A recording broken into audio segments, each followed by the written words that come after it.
نحمده ونصلي على رسوله الكريم أما بعد فأعوذ بالله من الشيطان الرجيم بسم الله الرحمن الرحيم يا أيها الناس أنتم الفقراء إلى الله والله هو الغني الحميد إن يشاء يذهبكم ويأتي بخلق جديد وما ذلك على الله بعزيز ولا تزر وازرة وزر أخرى وإن تدع مثقلة إلى حملها لا يحمل منه شيء ولو كان ذا قربى إنما تنذر الذين يخشون ربهم بالغيب وأقاموا الصلاة ومن تزكى فإنما يتزكى لنفسه وإلى الله المصير وما يستوي الأعمى والبصير ولا الظلمات ولا النور ولا الظل ولا الحرور وما يستوي الأحياء ولا الأموات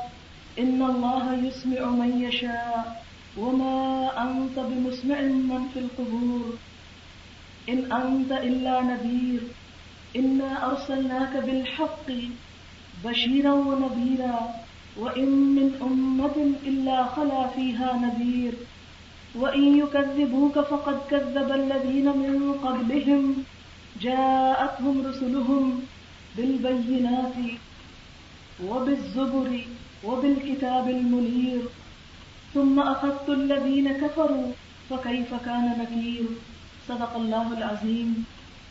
شروع کرتی ہوں اللہ کے نام سے جو بے انتہا مہربان نہایت رحم فرمانے والا ہے۔ اے لوگو، تم سب اللہ کے محتاج ہو اور اللہ وہ بے پرواہ تعریف والا ہے۔ اگر چاہے تم سب کو لے جائے اور ایک نئی مخلوق پیدا کر دے، اور یہ بات اللہ پر کچھ بھی مشکل نہیں۔ کوئی بوجھ اٹھانے والا کسی دوسرے کا بوجھ نہ اٹھائے گا، اور اگر کوئی بوجھ سے لدا ہوا شخص کسی دوسرے کو اپنا بوجھ اٹھانے کے لیے پکارے گا تو وہ اس سے کچھ بھی نہ اٹھا سکے گا، اگرچہ وہ قریبی رشتہ دار ہی کیوں نہ ہو۔ یقیناً آپ تو ان لوگوں کو ڈرا سکتے ہیں جو اپنے رب سے غائبانہ طور پر ڈرتے ہوں، نماز قائم کرتے ہوں، اور جو پاکیزگی نفس اختیار کرے گا یقیناً اپنی ہی ذات کے لیے پاکیزہ ہوگا، اور اللہ کی طرف لوٹنا ہے۔ اندھا اور دیکھنے والا برابر نہیں ہوا کرتے، اندھیرے اور روشنی ایک نہیں، چھاؤں اور دھوپ ایک نہیں ہو سکتے، زندہ اور مردے برابر نہیں ہوتے۔ یقیناً اللہ تعالیٰ جسے چاہتے ہیں سنواتے ہیں، اور اے حبیب محمد صلی اللہ علیہ وسلم، آپ ان لوگوں کو نہیں سنوا سکتے جو قبروں میں پڑ گئے، آپ تو محض ڈرانے والے ہیں۔ یقیناً ہم نے آپ کو حق کے ساتھ خوشخبری دینے والا اور خبردار کرنے والا بنا کر بھیجا، اور کوئی امت ایسی نہیں جس میں کوئی نہ کوئی خبردار کرنے والا نہ آیا ہو۔ اگر یہ لوگ آپ کو جھٹلاتے ہیں تو وہ لوگ جن سے پہلے آئے انہوں نے بھی جھٹلایا، ان کے پاس ان کے رسول روشن دلائل، صحیفے اور روشن کتاب لے کر آئے، پھر میں نے ان لوگوں کو پکڑ لیا جنہوں نے انکار کیا۔ دیکھو کس طرح تھا میرا پکڑنا۔ سورۃ فاطر کی چند آیات آپ کی پیش خدمت ہیں۔ اللہ تعالیٰ کا ارشاد ہے، یا ایھا الناس، اے لوگو۔ کون لوگ؟ کہاں کے لوگ؟ ہم لوگ، ہم وہ جو اس کی مخلوق ہیں۔ یا ایھا الناس، اے لوگو۔ کیوں پکار رہے ہیں؟ کیوں خطاب کر رہے ہیں؟ ہمیں پکار رہے ہیں کیا کہنے کے لیے؟ کیا احساس دلانے کے لیے؟ انتم الفقراء، تم سب محتاج ہو، تم سب ضرورت مند۔ کس کے ضرورت مند؟ کس کے محتاج؟ الی اللہ، اللہ کے۔ کیسے؟ اس لیے کہ اگر ہم اپنی ذات کی طرف نظر دوڑائیں، اپنے آپ میں جھانکیں، اپنے میں غور کریں، اپنی حیثیت اور اپنی حقیقت کا جائزہ لیں، تو ہمیں یہ بات بخوبی سمجھ میں آ سکتی ہے کہ ہم اس دنیا میں آنے کے لیے بھی اللہ تعالیٰ کے محتاج تھے۔ ہم اس دنیا میں رہتے ہوئے اپنی زندگی کو قائم رکھنے کے لیے، سروائیو کرنے کے لیے بھی اللہ تعالیٰ ہی کے محتاج ہیں، اور جب ہماری یہاں سے واپسی ہوگی تو ہمارا سارے کا سارا معاملہ اللہ تعالیٰ ہی کے سپرد ہوگا۔ جہاں سے ہم آئے وہیں پر ہم کو لوٹ کر جانا ہے. لہذا مخلوق ہونے کی حیثیت سے، زمین پر اللہ تعالیٰ کا نائب ہونے کی حیثیت سے، اللہ تعالیٰ کا خلیفہ ہونے کی حیثیت سے، ہم میں سے کوئی شخص بھی اس کی ہستی سے، اس کی ذات سے بے نیاز ہو نہیں سکتا، اس سے جدا ہو نہیں سکتا، اس سے منہ موڑ نہیں سکتا، اس سے دور ہو نہیں سکتا. اس لیے کہ اس سے دور ہونا، اس سے منہ موڑنا، اس کے قریب نہ آنا، اس سے اس کو تو کچھ بھی فرق نہیں پڑتا، لیکن ہمارا ہی نقصان ہے. اس لیے فرمایا واللہ هو الغنی الحمید، اللہ تعالیٰ وہ تو بے پرواہ ہے، اس کو ہماری ضرورت نہیں، وہ بے نیاز ہے، الحمید خود سے خود تعریف والا ہے، اسے ہماری تعریف کی بھی ضرورت نہیں، اسے ہماری عبادت کی بھی ضرورت نہیں. کیوں؟ اس لیے کہ کائنات کے اندر جتنی بھی چیزیں ہیں وہ سب اس کی حمد و ثنا میں لگی ہوئی ہیں. وہ خود فرماتا ہے وَإِن مِّن شَيْءٍ إِلَّا يُسَبِّحُ بِحَمْدِهِ وَلَكِن لَّا تَفْقَهُونَ تَسْبِيحَهُمْ، کوئی بھی چیز ایسی نہیں زمین میں ہو یا آسمانوں میں مگر وہ اس کی حمد کے ساتھ اس کی تسبیح کر رہی ہے. تو گویا کیا کچھ شامل ہے؟ وہ تمام چیزیں شامل ہیں جنہیں ہم دیکھتے ہیں، اور وہ بھی شامل ہیں جو ہم کو نظر نہیں آتی. وہ سب اللہ تعالیٰ فرماتے ہیں کہ وہ اس کی حمد و ثنا کر رہی ہیں. یہ چیزیں ہیں کتنی، ان کا کوئی اندازہ کیسے لگا سکتا ہے؟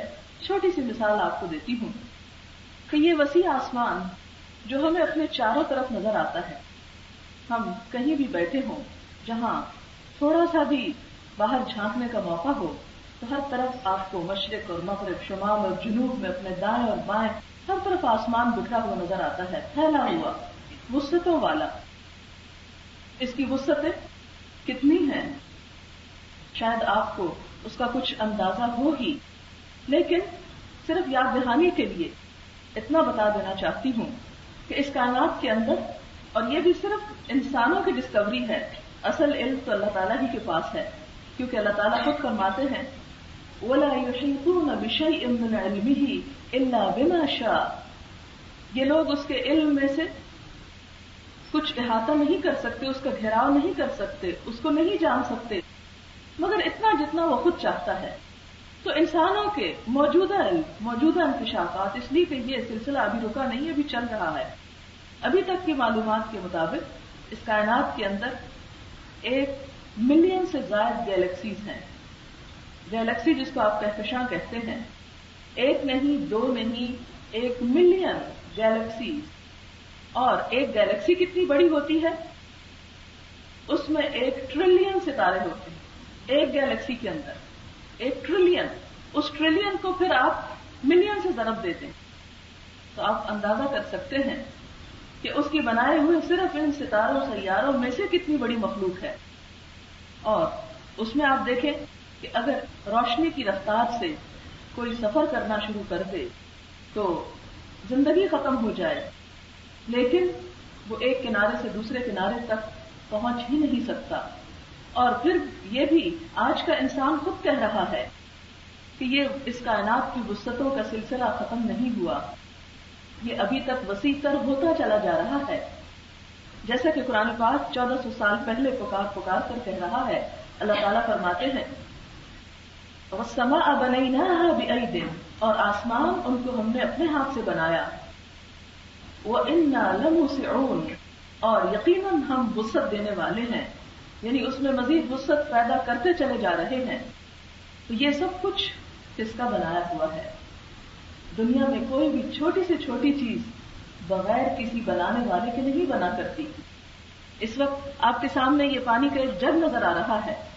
اگر کوئی شخص یہ کہے کہ یہ جگ خود سے خود اتفاق سے ایک حادثے کے نتیجے میں بن گیا تو آپ ایسا کہنے والے کی بات پر یقین نہیں کریں گے. اگر آپ سے کوئی یہ کہے کہ بہت سے ذرات جمع ہو کر اس مائک کی شکل میں ڈھل گئے اور پھر اتفاق سے اس میں آواز بھی پیدا ہو گئی تو آپ اس بات کو تسلیم نہیں کریں گے. جس کرسی پر آپ بیٹھے ہیں اگر کوئی آپ سے یہ کہے کہ یہ خود سے خود بن گئی تو یہ بات ماننے کی نہیں. کوئی بھی چیز خود نہیں بنا سکتی. اگر کوئی چھوٹی سے چھوٹی چیز بھی خود نہیں بنتی تو پھر اتنی بڑی کائنات یہ بھلا کیسے خود بن سکتی ہے؟ یہ بھی خود نہیں بنی. اس کا بنانے والا بھی کوئی موجود ہے، اور وہ کون ہے؟ وہ رب کائنات، رب ذوالجلال، میرا اور آپ کا رب ہے، جس سے میں اور آپ بے نیاز ہو ہی نہیں سکتے. اور آپ دیکھیں کہ دنیا میں جن انسانوں سے ہماری چھوٹی موٹی ضروریات وابستہ ہوتی ہیں، مثلاً آپ دیکھیں ایک چھوٹا سا دودھ پیتا بچہ ہوتا ہے، ابھی اس کو کچھ ہوش نہیں، وہ بھی کچھ بھی نہیں پہچانتا، لیکن ماں کا محتاج ہوتا ہے.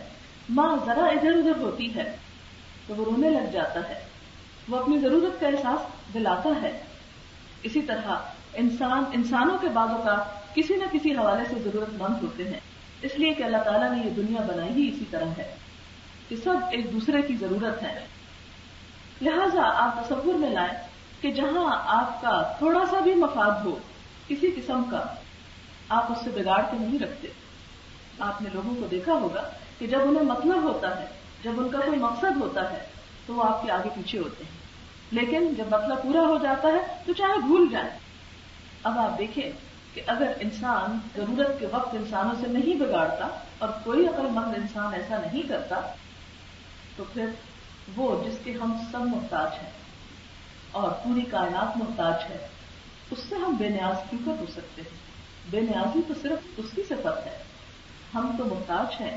یا ایھا الناس انتم الفقراء، تم سب فقیر ہو، تم سب محتاج ہو.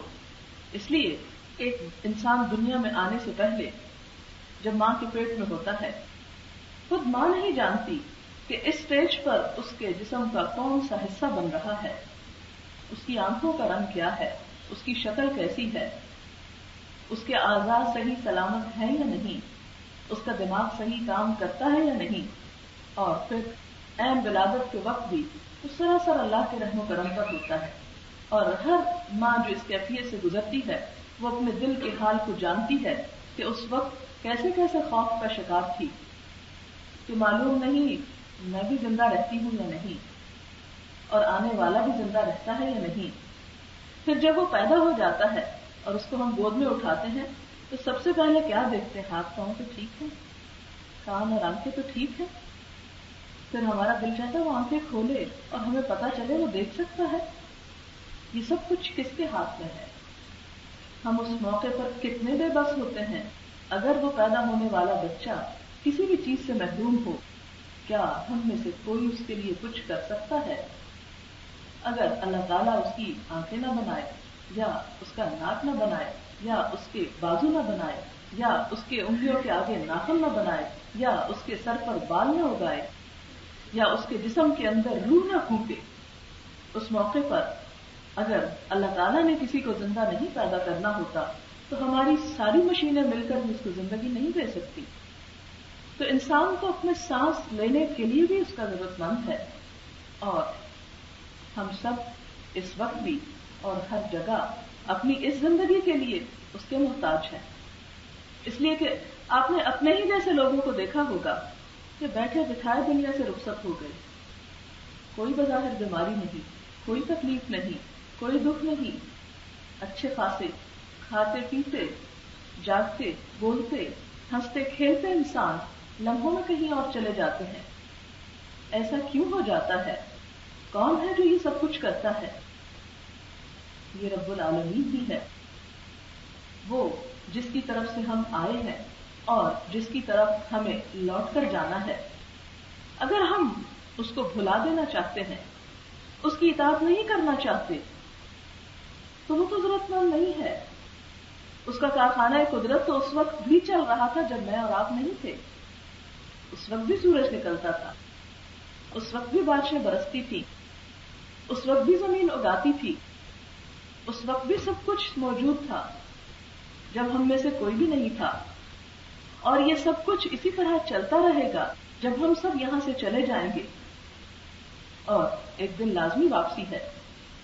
لیکن یہ عرصہ جس میں ہمیں اختیار دیا گیا، آنے سے پہلے ہم سے نہیں پوچھا گیا کہاں جانا چاہتے ہو، پاکستان میں پیدا ہونا چاہتے ہو یا امریکہ میں پیدا ہونا چاہتے ہو. اس لیے کہ اگر ہم سے پوچھا جاتا تو شاید ہم میں سے کوئی بھی یہاں نہ آنا چاہتا ہوں. جس طرح ہماری قوم دوڑ رہی ہے دوسرے ملکوں کی طرف یا غیروں سے آس لگائے بیٹھی ہے، تمہارا لیے تو ایک اور ایشو ہے. ہم سے نہیں پوچھا گیا لڑکی بننا چاہتے ہو یا لڑکا، ہم سے نہیں پوچھا گیا کہ کتنی عمر چاہتے ہو، یہ نہیں پوچھا گیا کہ کیسی شکل چاہتے ہو. یہ سب کچھ ہمیں دے دیا گیا. پھر اس کے بعد جب ہمیں یہاں سے رخصت ہونا ہے تو بھی نہیں پوچھا جائے گا کہ جانا چاہتے ہو یا نہیں، کتنے کام باقی ہیں اور کتنے رہ گئے. خاموشی سے آ کے رخصتی کر دی جائے گی. جبکہ بیٹیوں کی رخصتی کے لیے ہم سالوں تیاریاں کرتے ہیں، مگر یہ نہیں پتا ہوتا کہ ان کی رخصتی سے پہلے اپنی بھی شاید ہو جائے. اور اس کے لیے کتنی تیاری، اس کی تیاری کی تو ضرورت ہی محسوس نہیں ہوتی. تو بہرحال بات یہ ہو رہی تھی کہ واپسی بھی ہماری مرضی کے مطابق نہیں. ہماری مرضی کتنی ہے، کہاں ہے، کیا ہے؟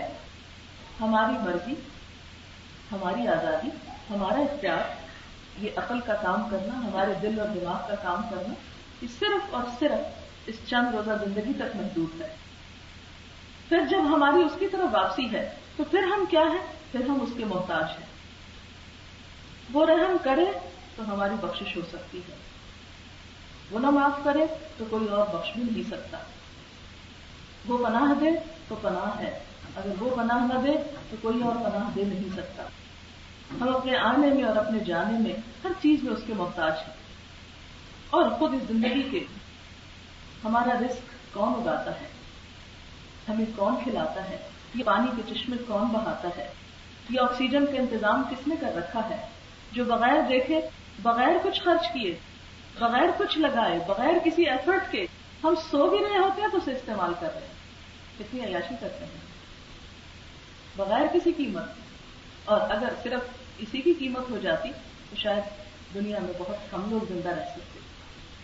تو اس کی بے پناہ نعمتیں اور بے پناہ احسانات. تو یہ سب کچھ کیوں ہے، کس لیے ہے، وہ کیا چاہتا ہے ہم سے؟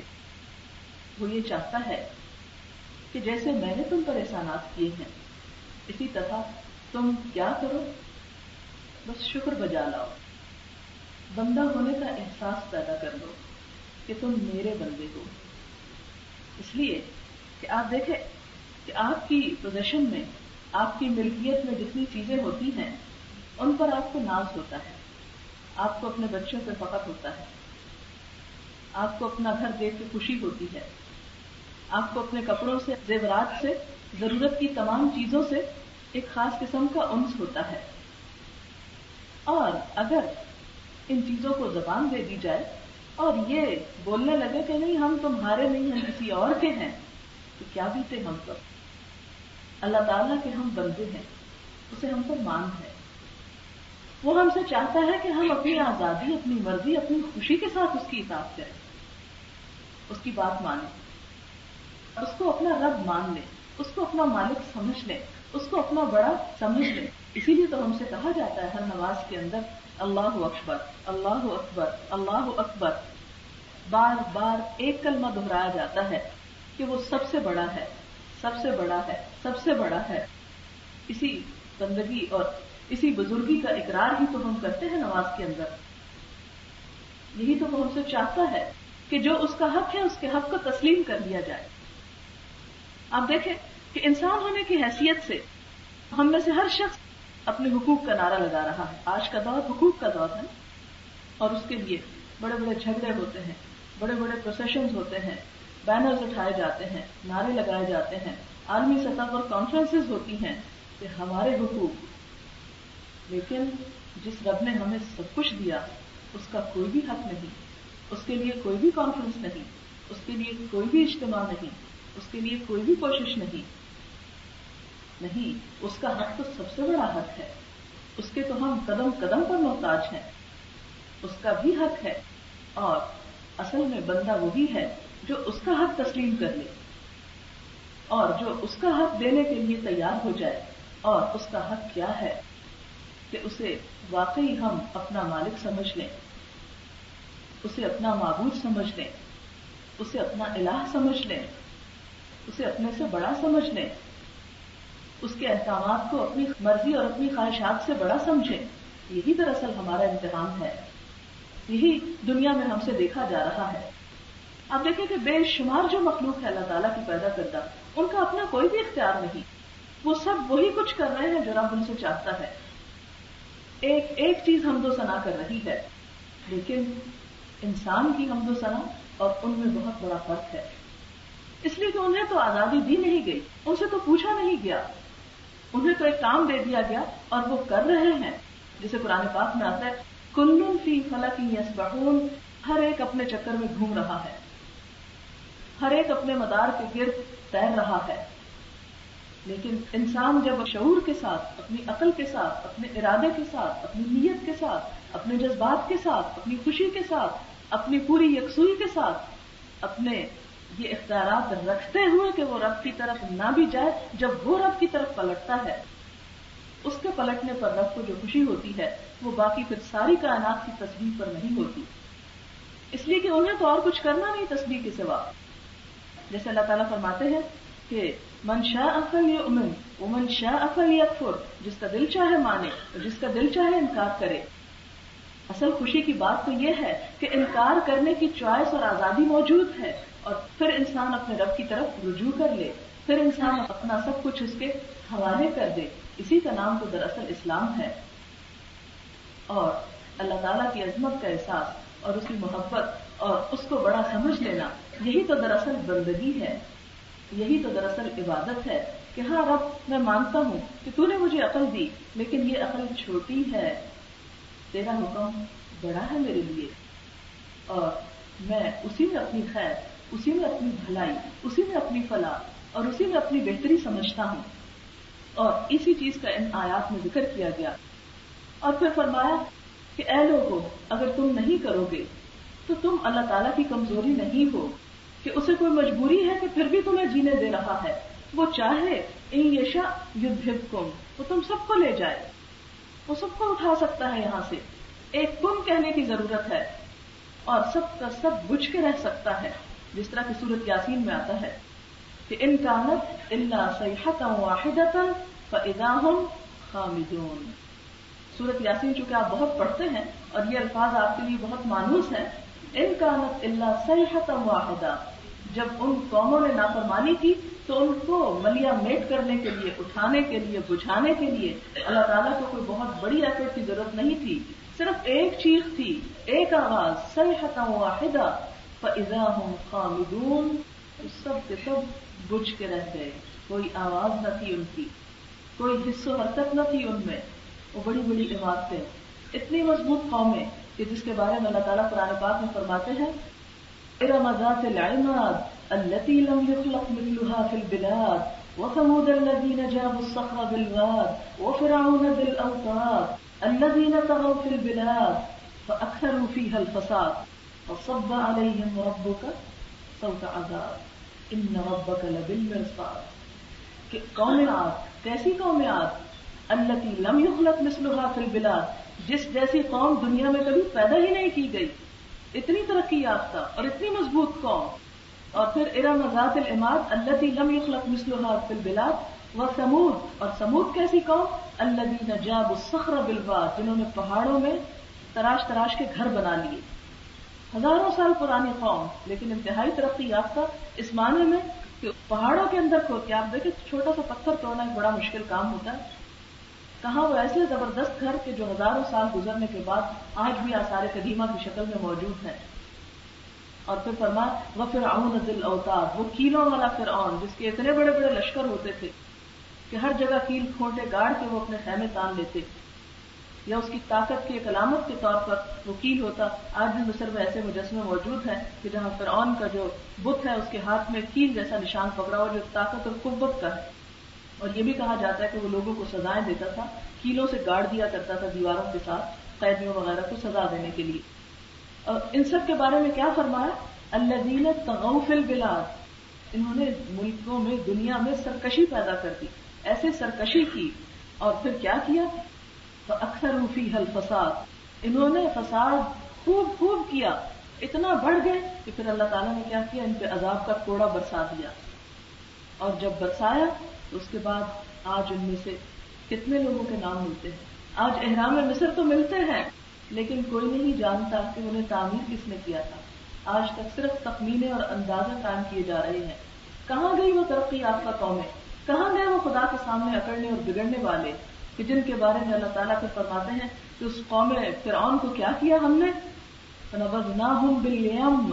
ایسے محسوس ہوتا ہے کہ جیسے کوئی کوڑے کا ڈھیر انسان کسی جگہ پر اٹھا پھینکے. سب کو سمیٹ کے اللہ تعالیٰ کے سمندر میں لے گئے اور ایک لہر آئی اور سب کو ڈبو کے رکھ دیا. فرمایا پھر نہ ان پہ آسمان رویا اور نہ زمین ان پہ روئی. کہاں گئی وہ ساری تہذیب جس کے بارے میں فرعون خود کہتا تھا کہ یہ موسیٰ اور اس کا بھائی کیا چاہتے ہیں علیہم السلام؟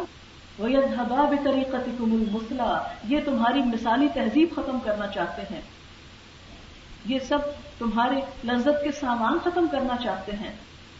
اپنی تہذیب کو، اپنے تمدن اور اپنے کلچر کو طریقتکم المثلیٰ مثالی تہذیب پکارتا تھا کہ ہم جیسا دنیا میں کوئی ہے ہی نہیں. اور یہ حقیقت ہے کہ اپنے دور کی ایسی ترقی یافتہ قوم تھی کہ آج بھی ان کے جو آثار ملتے ہیں اس جیسی چیزیں آج اس ترقی یافتہ دور میں نہیں بن رہی جو کچھ وہ کئی ہزار سال پہلے بنا گئے. اگر آپ کو اتفاق ہو احرام مصر دیکھنے کا تو ایک ایک پتھر اتنا اتنا بڑا. مجھے خود وہاں جا کر دیکھنے کا اتفاق ہوا. حیرت ہوتی ہے کون سی وہ کرینز اور کون سی وہ مشینیں تھیں کہ انسانوں کے قدوں کے برابر پتھر جو ہے وہ اٹھا اٹھا کے اتنے اونچے چلے گئے اور ایک خاص ایسی ترتیب سے وہ بنے کہ زلزلے اور بارشیں اور طوفان اور آندھیاں اور دھوپ اور سردی اور گرمی سب ان پہ گزرتا ہے. لیکن آج بھی وہ پہاڑوں کی طرح وہاں کھڑے ہیں اور حیرت کی بات دور دور تک وہاں کوئی پہاڑ نظر نہیں آتا. یہ سمجھ نہیں آتی کہ پتھر کاٹ کے کہاں سے لائے گئے تھے. ایسی ترقی یافتہ مضبوط قومیں لیکن کہاں گئی وہ سب؟ کس نے مٹا دیا ان سب کو؟ اس نے جو اصل مالک ہے.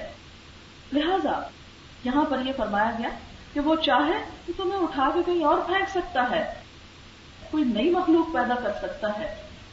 اور یہ ضروری نہیں کہ کافروں کے ساتھ ایسا ہو. اسلام کا نام نہاد دعویٰ کرنے والوں کے ساتھ بھی ایسا ہوا. آپ تاریخ پڑھتے ہوں گے کہ عباسی خلافت کس طرح مٹی تھی. ان کے ہاں جب بحث دین کے نام پہ یہ ہونے لگی کہ براق حلال ہے کہ حرام ہے تو ان کے اوپر پھر ہلاکو خان نے آ کے وہ تباہی مچائی کہ دجلہ و فرات میں ان کی لائبریریاں بہا دی گئیں کہ جس کی وجہ سے کئی کئی دن تک ان کتب خانوں کی کتابوں کی سیاہی تھی، اس سے دجلہ و فرات کا پانی سیاہ بہ رہا تھا. اسپین میں یورپ کے بہت بڑے حصے میں مسلمانوں کی حکومت تھی لیکن ان پہ زوال آیا. کیوں کر آیا؟ آپ کبھی تاریخ پر نظر اٹھا کے دیکھیں. یہ اسی کا حصہ ہے. اگر وہ چاہے تو اٹھا پھینکے تم کو وہاں سے. اتنا کافی نہیں کہہ دینا کہ ہم مسلمان ہیں اور مسلمان کے گھر میں پیدا ہوئے ہیں. مسلمان ہونے کے کچھ تقاضے بھی ہیں، کچھ ذمہ داریاں بھی ہیں. اور کون ہیں ہم؟ ہم تو اس زمین پر اللہ تعالیٰ کے نمائندے ہیں. اللہ تعالیٰ قرآن پاک میں فرماتے ہیں وَكَذَلِكَ جَعَلْنَاكُمْ أُمَّةً وَسَطًا لِتَكُونُوا شُهَدَاءَ عَلَى النَّاسِ. ہم نے تمہیں امت وسط بنایا تاکہ تم سب دنیا کے سامنے حق کی گواہی کا پیغام رکھو. پوری دنیا تک اسلام کا پیغام پہنچاؤ. کیا ہے اسلام؟ اسلام جس کا لفظی معنی ہے پیس ہے، جس کی دنیا آج بتلاشی ہے. آپ کو معلوم ہے کہ یورپ کے اندر ان ملکوں میں جہاں بے انتہا ترقی ہو چکی ہے اور انسان کی تمام تر مادی ضروریات پوری کی جاتی ہیں. سویڈن کے بارے میں آپ جانتے ہوں گے کہ وہاں ایک عام سے کمتر انسان کے پاس زندگی کی وہ ساری سہولتیں موجود ہیں جو کوئی طلب کر سکتا ہے. وہاں کسی انسان کی کسی ضرورت پر اسے نو سننے کو نہیں ملتا. کھانے پینے اور زندگی میں نہ صرف یہ کہ ضرورت بلکہ عیاشی کے سب سامان موجود ہیں. لیکن یہ جان کر آپ کو حیرت ہوگی کہ دنیا میں سب سے زیادہ سوئسائڈ ریٹ بھی وہیں پر ہے. اس سب کچھ ہوتے ہوئے انسان اپنے آپ کو خود اپنے ہاتھوں سے ہلاک کر رہا ہے. پچھلے ہی دنوں میں ایک امریکی ڈیلیگیشن آیا ہوا تھا، اس میں ایک کنورٹ مسلم تھی تو 18 ایئرس کی تھی. تو میں نے اس سے پوچھا کہ تم کیوں مسلمان ہوئی اور کیا تمہارے پیرنٹس کو اعتراض نہیں ہوا؟ کہنے لگی کہ میرے پیرنٹس کو بالکل اعتراض نہیں ہوا اور انہوں نے فکر کیا کہ میں مسلمان ہو گئی ہوں کیونکہ اس وقت وہاں کی یوتھ جو کچھ کر رہی ہے اس کے مقابلے میں، اس فتنے اور اس مصیبت کے مقابلے میں یہ بہت کمتر درجے کی چیز ہے. مادی ترقی سے کوئی انکار نہیں ہے. یہ دنیا اللہ تعالیٰ نے انسانوں کے لیے پیدا کی ہے.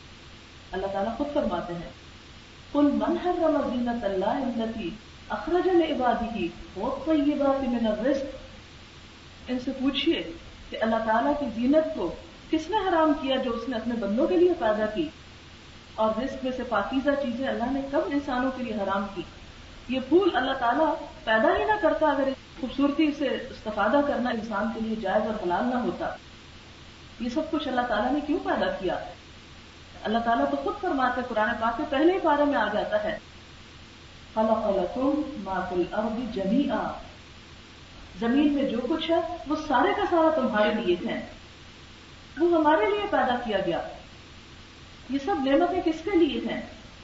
انسان کے لیے. اور کتنی نعمتیں؟ فرمایا ان تعدوا نعمت اللہ لا تحصوها، اتنی نعمتیں کہ اگر تم انہیں گننا چاہو تو گن نہ سکو. یہ سب کچھ اس لیے نہیں پیدا کیا کہ ہم ان سب کو چھوڑ کر جنگلوں کی طرف نکل جائیں اور ہم دنیا سے کنارہ کش ہو جائیں.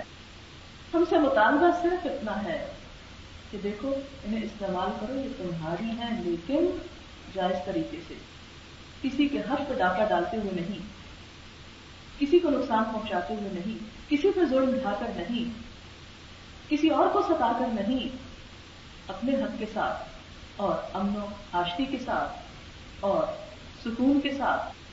لیکن ہم نے دین کا مطلب بھی بدل ڈالا. ہم نے دین کا مفہوم یہ لیا کہ ساری نعمتیں اور سب کچھ اللہ نے جو پیدا کیا انسانوں کے لیے وہ سب کچھ بین کر دیا جائے. وہ بین نہیں کیا گیا. دین اس کے سوا کچھ نہیں کہ جو زندگی کو سنوارنے کا موقع فراہم کرتا ہے. یہ دین کس لیے آیا ہے؟ انسان کو انسان بنانے کے لیے. اس لیے کہ انسان دو چیزوں سے مل کے بنتا ہے، ایک اس کا جسم ہے اور ایک اس کی روح ہے. جب روح نکل جاتی ہے تو یہ جسم کسی کام کا نہیں رہتا. جسم کی غذا زمین سے آتی ہے، جسم مٹی سے بنا ہے، غذا زمین سے آتی ہے. اور دوسری چیز روح ہے. یہ روح اللہ تعالیٰ کا امر ہے. قرآن پاک میں آتا ہے یسألونک عن الروح، لوگ آپ سے روح کے بارے میں پوچھتے ہیں. قل الروح من امر ربی، انہیں کہہ دیجئے کہ روح میرے رب کا امر ہے. تو رب کا امر، یہ روح، اس کی غذا روحانی ہے، اللہ تعالیٰ کی طرف سے آئی ہے، وحی کے ذریعے سے آئی ہے. جب تک ان دونوں چیزوں میں بیلنس نہیں ہوتا انسان دنیا میں خوش نہیں رہ سکتا. اگر صرف مادی ترقی سے انسان کو خوشیاں مل سکتی تو پھر ان ملکوں میں کوئی غم اور کوئی دکھ اور کوئی جرم ہونا نہیں چاہیے جہاں ہر چیز انسان کو میسر ہے. لیکن آپ دیکھیں کہ تھرڈ ورلڈ، کہ جہاں پر انسانی ضروریات اتنی کم ہیں کہ بہت سے انسان جانوروں کی سطح پر زندگی بسر کرتے ہیں. اگر آپ کو معلوم کرنا ہو کہ کسی وقت بنگلہ دیش کی غربت کا حال کسی میگزین، کسی رسالے میں پڑھ لیں کہ وہاں ہزاروں انسان ایسے گھروں میں رہتے ہیں، ایسی جھونپڑیوں میں رہتے ہیں، ایسی جگہوں پہ رہتے ہیں کہ جو شاید جانوروں کے رہنے کے لیے بھی مناسب نہ ہو. اور بہت سی نوجوان لڑکیوں کے جسم پر اتنا لباس بھی نہیں کہ جس سے وہ اپنا سطر بھی ڈھانپ سکے. اس حد تک غربت پہنچی ہوئی ہے. اور اتنی غربت کہ اپنی جان سروائیو کرنے کے لیے اپنے ہی جسم کے اعضاء اور گردے تک بیچ ڈالتے ہیں. یہ جو سری لنکا اور انڈیا اور ان علاقوں میں یہ گردے بہت سستے ملتے ہیں اور یہ سب انسانی اعضاء فراوان ہیں، یہ کہاں سے آتے ہیں؟ یہ وہی غربت اور دکھ کے مارے ہوئے لوگ ہیں کہ صرف کھانے کے لیے، زندہ رہنے کے لیے اپنے جسم کو بیچ ڈالنے تک وہ مجبور ہو گئے ہیں. تو یہ سب کچھ کیوں ہے؟ یہ اس لیے ہے کہ کچھ لوگوں نے ان تمام ریسورسز پہ قبضہ کر لیا کہ جو اصل میں ان لوگوں کا حق تھا وہ سب چھین کر اپنی طرف لے گئے اور وہاں بیٹھ کر وہ دنیا پر حکمرانی کر رہے ہیں. ان کے ملکوں میں زائد غلہ اور اجناس جو ہوتی ہے اور زائد غذا جو ہوتی ہے جلا ڈالی جاتی ہے، سمندروں میں پھینک دی جاتی ہے، لیکن یہاں نہیں بھیجی جاتی.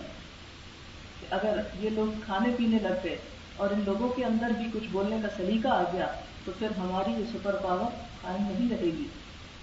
کبھی وہ دنیا کا نقشہ اگر آپ دیکھیں تو آپ خوب اندازہ کر سکتے ہیں کہ اس وقت ریسورسز کے اعتبار سے دنیا میں آپ یوں سمجھے کہ وسائل اور چیزیں اللہ تعالیٰ نے پیدا کی ہیں، ان میں سے 50% سے زیادہ حصہ جو ہے، یعنی بلکہ آپ یوں سمجھے کہ 3 حصے جو ہیں ان تمام چیزوں کے، ان پر وہ ترقی یافتہ ممالک قابض ہیں، اور باقی جو ہیں چند بچی کچی چیزیں اس میں ہم جیسے ممالک آ جاتے ہیں.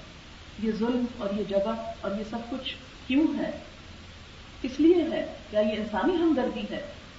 کیا یہ انسانوں سے محبت کا نام ہے؟ نہیں، ہرگز نہیں. اور اگر اسلام کا وہ سنہری باب اور سنہری تاریخ دیکھیں کہ جب مسلمانوں کو اللہ تعالیٰ نے اقتدار دیا اور مسلمانوں کے پاس سب کچھ تھا، تو آپ کو یاد ہوگا حضرت عمر کا مشہور قول جو آپ بہت دفعہ سنتے ہیں کہ وہاں پر انسان کو چھوڑ کتا بھوکا رہنا بھی گوارا نہ تھا. یہ ہے مسلمانوں کا اصل عدل. اور اسی عدل کو قائم کرنے کے لیے لتکونوا شہداء، گواہ بن جاؤ. کس کے؟ عدل کے، انصاف کے. یہ اسلام کس کے لیے آیا ہے؟ جو انسان کی انڈیویجول لائف میں، انفرادی زندگی میں بھی انصاف، اپنے ذات کے ساتھ، اپنے گھر والوں کے ساتھ، اپنے کولیگز کے ساتھ، اپنے معاشرے کے ساتھ، اپنے شہر والوں، اپنے ملک والوں، اور پھر پوری انسانیت کے لیے خیر خواہی کا پیغام بن کر. پھر اس کے بعد یہاں پر فرمایا کہ لوگوں دیکھو ایک دن ایسا آنے والا ہے جب سب کو اپنے اپنے اعمال کی خود جواب دہی کرنی ہے. وَلَا تَزِرُ وَازِرَةٌ وِزْرَ أُخْرَىٰ، کوئی بوجھ اٹھانے والا کسی دوسرے کا بوجھ نہیں اٹھائے گا، کوئی کسی کے کام نہیں آئے گا. وَإِن تَدْعُ مُثْقَلَةٌ، اگر کوئی بوجھ سے لدا ہوا پکارے گا إِلَىٰ حِمْلِهَا، بوجھ اٹھوانے کے لیے، لَا يُحْمَلْ مِنْهُ شَيْءٌ، کچھ بھی اٹھا نہ سکے گا، کوئی اس سے اٹھایا ہی نہ جا سکے گا. وَلَوْ كَانَ ذَا قُرْبَىٰ، اگرچہ کوئی قریبی رشتہ دار ہی کیوں نہ ہو. اور قریبی رشتہ داروں کا جہاں تک معاملہ ہے ان میں کون کون شامل ہیں؟ والدین، اولاد، بہن بھائی، بیوی، شوہر. اللہ تعالیٰ فرماتے ہیں یوم یفر المرء من اخیہ وامہ وابیہ وصاحبتہ وبنیہ لکل امرئ منہم یومئذ شأن یغنیہ. جس دن انسان فرار حاصل کرے گا، بھاگے گا. کس سے؟ اپنے بھائی سے، اپنی ماں سے، اپنے باپ سے، اپنے بیٹے سے، اپنی بیوی سے.